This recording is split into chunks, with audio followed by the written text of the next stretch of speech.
तो एक नई भाषा सीखना सुनने में कितना शानदार लगता है ना? पर होता क्या है कि जैसे ही इसे शुरू करने की सोचते हैं, सामने एक बहुत बड़ी दीवार खड़ी हो जाती है। और यही है वो पहली सबसे आम चुनौती। कहाँ से शुरू करें? इतनी सारी ऐप्स, किताबें, कोर्सेज, इनके बीच ऐसा महसूस होना बहुत आम है, जैसे किसी घने जंगल में खो गए हों। अगर ये जाना पहचाना लग रहा है, तो भाई ये कहानी लगभग हर भाषा सीखने वाले की है। और पता है, इस जंगल से निकलने का रास्ता एक बहुत ही आसान से सवाल में छिपा है। क्यों? किसी भी तकनीक या तरीके से पहले अपना क्यों जानना जरूरी है। क्या ये घूमने फिरने के लिए है, करियर के लिए, या किसी कल्चर से जुड़ने के लिए? यही क्यों एक कंपास की तरह है जो भटकने नहीं देगा, और यही वो वजह है जो मुश्किल लगने पर भी आगे बढ़ाएगी। ठीक है, तो कंपास मिल गया। अब क्या? अब चाहिए एक नक्शा। क्योंकि दूसरी बड़ी चुनौती है बिना किसी दिशा के चलते रहना, ये जाने बिना कि हम पहुंचे कहां तक हैं। इससे बहुत निराशा होती है और ज्यादातर लोग यहीं हार मान लेते हैं। तो ये रहा वो नक्शा। इसे कहते हैं CEFR ग्रिड। इसे भाषा सीखने वालों के लिए एक तरह का गूगल मैप समझिए। ये पूरे सफर को A1 यानी एकदम जीरो से लेकर C2 यानी लगभग नेटिव स्पीकर जैसी मास्टरी तक छोटे छोटे समझने लायक पड़ावों में बांट देता है। और इस नक्शे को और भी आसान बनाने के लिए इसे 3 बड़े हिस्सों में देख सकते हैं। पहला, बेसिक यूजर, जो रोजमर्रा की जरूरतें पूरी कर ले। दूसरा, इंडिपेंडेंट यूजर, जो पूरे आत्मविश्वास से बातचीत कर सके। और तीसरा, प्रोफिशिएंट यूजर, जिसकी भाषा पर पूरी पकड़ हो। जब पता हो कि अगला पड़ाव क्या है, तो सफर बहुत आसान लगने लगता है। और ये देखिए कि ये तरक्की असल में दिखती कैसी है। A2 लेवल पर कोई इंसान छोटी मोटी बातचीत तो कर लेता है, पर गाड़ी अक्सर अटक जाती है। वहीं B2 तक पहुंचकर वही इंसान बिना किसी झिझक के आराम से बात करता है। ये एक बढ़िया रिमाइंडर है कि यहाँ सिर्फ शब्द नहीं सीखे जा रहे हैं, बल्कि एक असली स्किल बनाई जा रही है। चलिए, नक्शा तो हो गया, पर सफर के लिए कुछ सामान भी तो चाहिए। और यहीं पर आती है तीसरी चुनौती, शब्दावली का वो विशाल सागर। ऐसा लगता है जैसे शब्द कभी खत्म ही नहीं होंगे। तो क्या पूरी डिक्शनरी रटनी पड़ेगी? जी नहीं, बिल्कुल नहीं। रिसर्च बताती है कि सिर्फ सही 3000 शब्द सीखने से रोजमर्रा की लगभग सारी बातचीत को समझा और किया जा सकता है। अब ये कोई अंतहीन सागर नहीं, बल्कि एक ऐसा लक्ष्य है जिसे हासिल किया जा सकता है।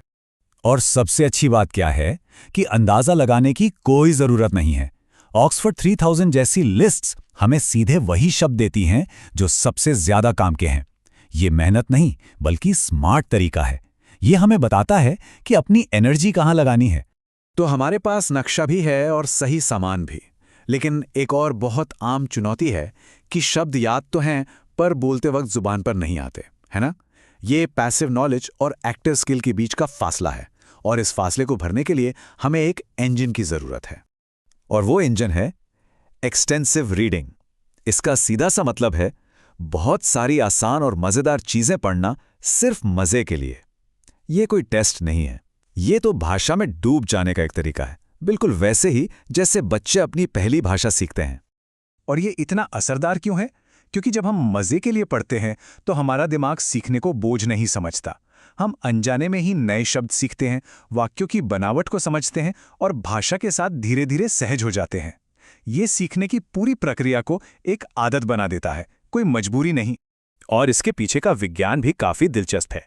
किसी शब्द को सच में अपना बनाने के लिए उसे 1-2 बार नहीं, बल्कि 15 से 20 बार अलग अलग सिचुएशन में देखना पड़ता है। एक्सटेंसिव रीडिंग ठीक यही काम करती है, वो भी बिना रट्टा मारे। चलिए अब बात करते हैं मंजिल की। क्योंकि जब सफर लंबा हो तो सबसे बड़ी चुनौती मोटिवेशन बनाए रखना होती है। और इस सफर की मंजिल सिर्फ बातचीत कर पाने से कहीं कहीं ज्यादा बड़ी और फायदेमंद है। असल में एक नई भाषा सीखना दिमाग के लिए एक जबरदस्त वर्कआउट की तरह है। ये सचमुच हमारे ब्रेन के स्ट्रक्चर को बदलता है, उसे ज्यादा तेज, मजबूत और लचीला बनाता है। और इसके फायदे तो कमाल के हैं। द्विभाषी लोगों का ध्यान बेहतर होता है, वो एक काम से दूसरे पर तेजी से स्विच कर पाते हैं और उनका दिमाग उम्र बढ़ने के असर का बेहतर तरीके से सामना कर पाता है। इसे कॉग्निटिव रिजर्व कहते हैं। इस कॉग्निटिव रिजर्व को भविष्य के लिए एक तरह का दिमागी हेल्थ इंश्योरेंस समझिए। ये हमें उम्र के साथ आने वाली मानसिक गिरावट से बचाने में मदद करता है। और ज़रा ये आंकड़ा देखिए, रिसर्च बताती है कि द्विभाषी होने से अल्जाइमर जैसी बीमारी के लक्षण औसतन 5.1 साल तक टाले जा सकते हैं। ये किसी भी मौजूदा दवा से कहीं ज़्यादा असरदार है। शायद इस सफ़र का सबसे बड़ा इनाम यही है। ये मिसाल इसे बहुत अच्छे से समझाती है। द्विभाषावाद हमारे दिमागी इंजन का माइलेज बढ़ा देता है। तो भले ही उम्र के साथ इंजन में कुछ दिक्कतें आएं, लेकिन बेहतर माइलेज की वजह से वो ज्यादा समय तक और ज्यादा कुशलता से काम करता रहता है। तो कुल मिलाकर बात यह है कि भाषा सीखने का सफर सिर्फ शब्द और ग्रामर का नहीं है। ये चुनौतियों से पार पाने का, नई दुनिया से जुड़ने का और अपने दिमाग को जिंदगी भर के लिए एक सुपर पावर देने का सफर है। तो सवाल ये नहीं है कि ये सफ़र कैसे पूरा होगा, बल्कि ये है कि जब ये पूरा हो जाएगा तो हमारे लिए और इस दुनिया के लिए क्या-क्या नए दरवाजे खुल जाएंगे।